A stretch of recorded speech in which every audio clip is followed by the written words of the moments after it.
probability, multiply, multiply, multiply, multiply, multiply, right? So these are all going to be multiplied with each other, and then we want to ultimately add this, okay? And that's just following that probability. Now, we can do it by hand, or we can use the calculator, and I want us to work with the calculator. And then if you're not sure how to do this by hand, if you want to check, then you have to ask me during class, okay? So I'm going to go ahead and go to my list, clear this one out, and clear this one out. And the first thing I need to do is put all the possible values of that random variable into my first list, and then I'm going to put their probabilities, their matching probabilities, into the second list, 0.2, 0.4, and 0.05. Okay, now I have all of that, and so again I'm going to follow my steps. So I have the values that the x can take, so my random variable, and then their respective probabilities. Once I have that, I'm going to go to stat, calc, hit one variable statistics, make sure that my list is list 1, and I'm going to make sure that the frequencies list is list 2, right? Because I want to say what is the chances of this particular thing occurring, right? Because I'm saying how frequently is it able to be. And then I'm just going to hit calculate, calculate, and then there we go. So we have that the mean, which again is our expected value in this situation, right? Which we could also denote like that, right? So we want to just have an understanding that these mean the same thing, 2.93, right? Don't know the context of this problem, but on average, whatever we're doing here, we're expected to be getting 2.93, right, out of these possible combinations. And then our standard deviation, so I'm going to read it off here. Standard deviation is going to be 1.306, and I'm just going to round that. Okay, let's go ahead and continue with this example. Right, so let's play another game. We are rolling a die, and again, we're interested in the amount gained, right? So that's going to be our random variable, so we ought to make sure that we define that right at the beginning. It's going to cost $5 to play. If we roll a 6, we win $10. If we roll a 5, we're going to win $7. A 3 or 4, we win $5, and then if we roll a 1 or a 2, we are going to win nothing. So let's go ahead and create the probability distribution and then find the expected value and standard deviation of the game. Okay, so how to make our probability distribution table. We have our random variable on top, and then we have the probability of each value of that random variable going to be on the bottom. I'm going to start making the table, but I need to make sure I know how many outcomes are possible. And then let's just right now define what x is. Okay, so we always want to define that random variable, so always start with that. So we're going to let x equal the amount gained, alright, because that is going to matter to us when it comes to trying to map out what our x values are going to be. Okay, so x is the amount gained. So there are 1, 2, 3, 4 things that can happen. So 1, 2, 3, 4. Okay, so the first thing that can happen is that I roll a 6 and I win $10. I paid $5 to play, right, and I win $10. That means that in this scenario, I gained $5. And then let's just calculate the probability. So rolling a 6 for a die, that chance is 1 out of 6. Okay. Next one, I roll a 5 and I win $7. It costs $5 to play, and so I gain $2, and the probability of rolling a 5 is going to be 1 out of 6. Okay. If I roll a 3 or a 4, I win $5. I played $5. Right, I paid $5, and so my gain is $0, and that's a 2 out of 6 chance. And then our last one, we win nothing, meaning that our gain is -5. Right, we lost $5 at that point, and the probability of that happening is 2 over 6. Okay, now at this point we are ready to calculate the mean and the standard deviation. Again, I'm going to use the calculator to do so. So the mean, and then we want to find the standard deviation. Okay, and this is in terms of money, so now I am able to have units. And so again, going to my list, and clear this out. I'm going to clear this out, and then we have 5, 2, 0, -5. Okay, so those are the possible values for x, so the possible amount that I can gain. And then I'll stick in my probability, so 1 over 6. Oops, that's 1 divided by 6. And then we have 2 over 6 and 2 over 6. Okay, alright, so once in there, stat, calc, 1 variable statistics, list 1 is my x, and then list 2 is the frequency list, enter, enter, enter.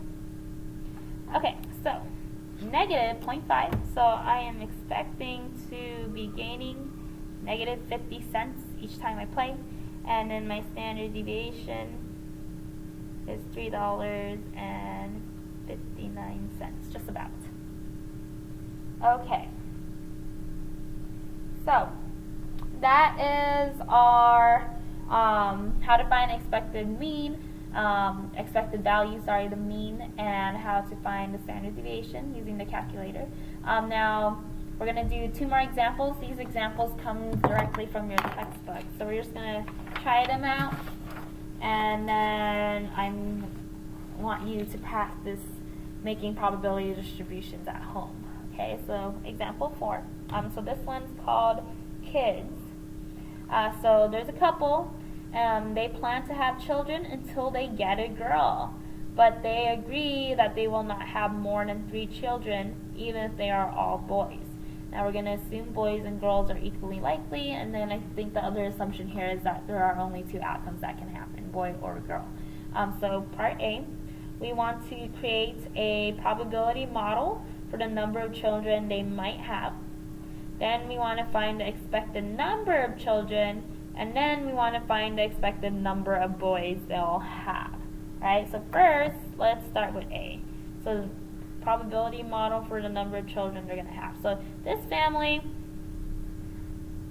is trying to have children, right? So they're definitely going to have 1, and then they're saying they're not going to have any more than 3. Right? So first, I'm going to let x equal the number of children. Okay, so I always want to define my random variable, because then I would know exactly what I'm talking about, and I can look at the table and give you context, right? I won't just say x is x, right? I want to have context.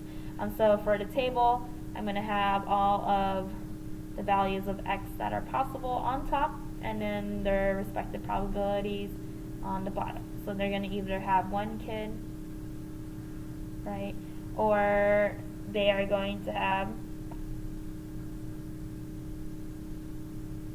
2, or they're going to have 3. Okay, so this is us thinking about this scenario. So they said that they're going to keep having kids until they get a girl, alright? And so if they have 1 kid and that's it, there's a 50% shot at them getting a girl, right? And then they're done. For the 2, right, so in this scenario, the probability that x is equal to 2, that's them having to first get a boy and then they have to get a girl, right? Because they're going to keep having kids until they get a girl, and so for them to just have 2 kids, this was what needed to happen. Okay, so the probability that they get a boy for the first one is 0.5, probability they get a girl for the second one is 0.5, and then that's going to be 0.25. So that's going to go in there. Now for them to have 3 children, right, what we need to think about here is they needed to, oh well, actually, now that I'm looking at this, I have 0.5, I have 0.25, so this obviously has to be 0.25. Right? So I could just take the complement because those are the only possibilities. Now, if we were going to do it the way that we did it like here, we would consider if they were going to have, they had a boy, and then a girl, or they just had a boy, and boy. So I would have to calculate those two separate probabilities, add those together, and then that would get me what's left over here. Okay? But we have the whole table. I know that's going to ultimately going to be 25%. Okay, so we're cool. We got part A. Part B, find the expected number of children. Okay, find the expected number. So I want to find the mean of the random variable x, which is our expected value. Right, so I'm going to do this one by hand so that you could just see it one more time if you don't have a calculator at home. What we want to do, I want to take every single value that I have, multiply it by its probability, and then once I do that, I'm going to add all of those products together, right? And so what that looks like, I have 1 times 0.5 plus 2 times 0.25 plus 3 times 0.25. And then what that equals, 1.75. And then the units is kids, 1.75 children. So on average, if this couple was going to have kids, on average we're expecting them to have 1.75 kids for them to be able to get a girl or have no more than 3 boys. Alright?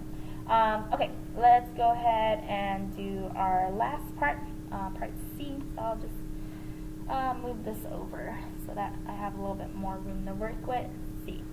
Find the expected number of boys they'll have. Okay, so this is telling us a new random variable, alright? So that means that we are not going to use this table anymore.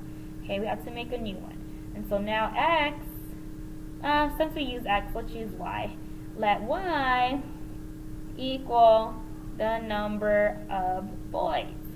Okay, so they're going to have, they want to go and have kids until they get a girl or until they have 3 kids. Okay, and so that means that what this table is going to look like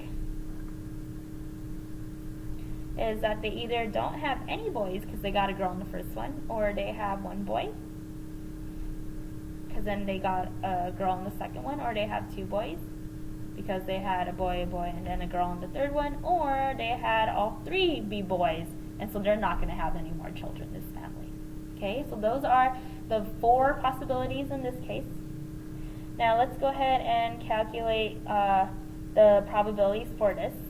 Okay, now we have to think about this. So I'm going to think about each one carefully so that you can see how I map each of those out.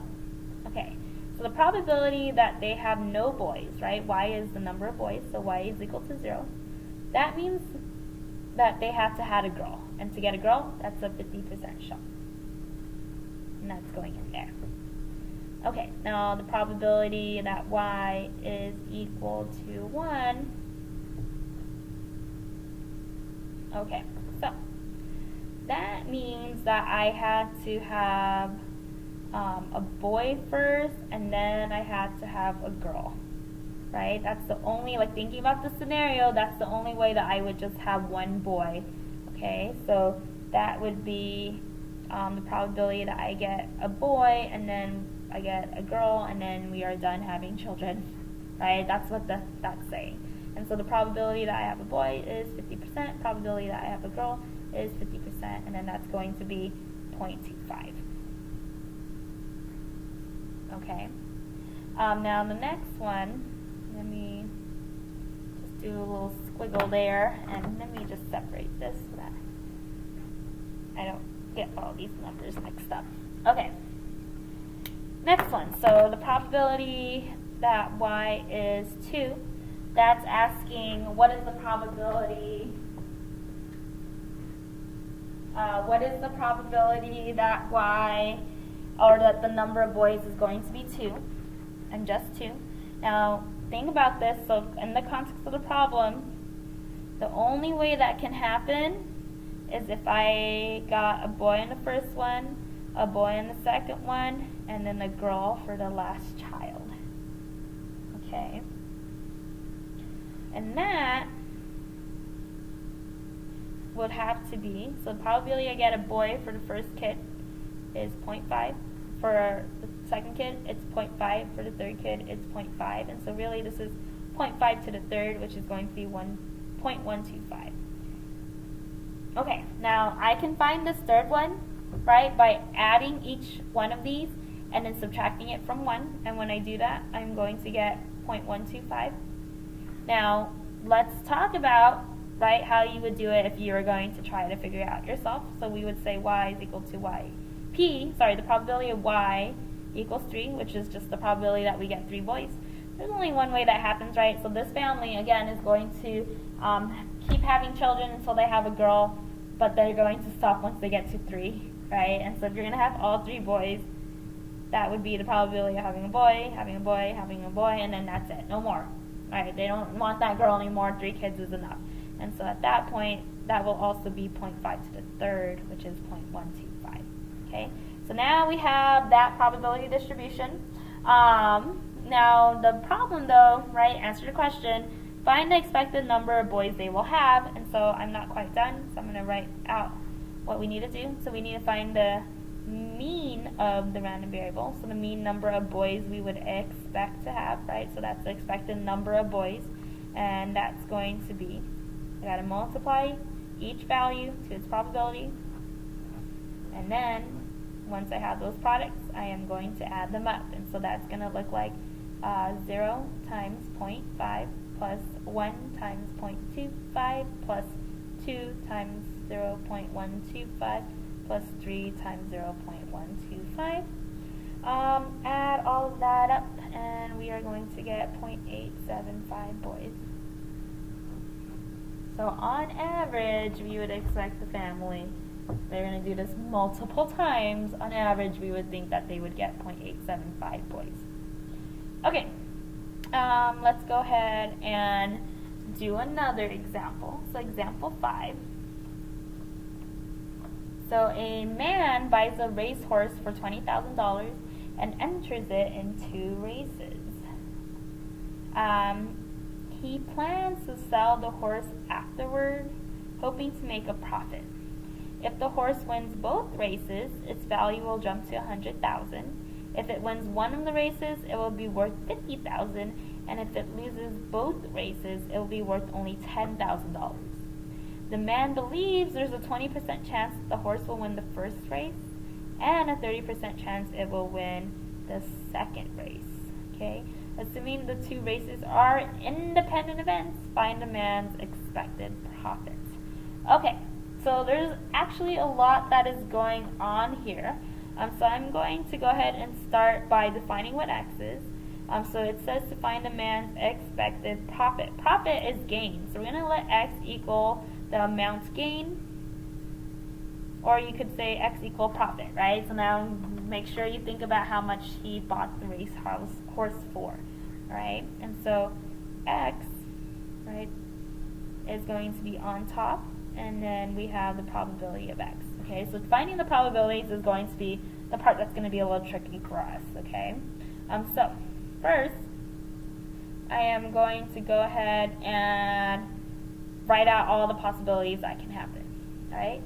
So the first thing that can happen is that if the horse wins both races, its value is going to jump to $100,000.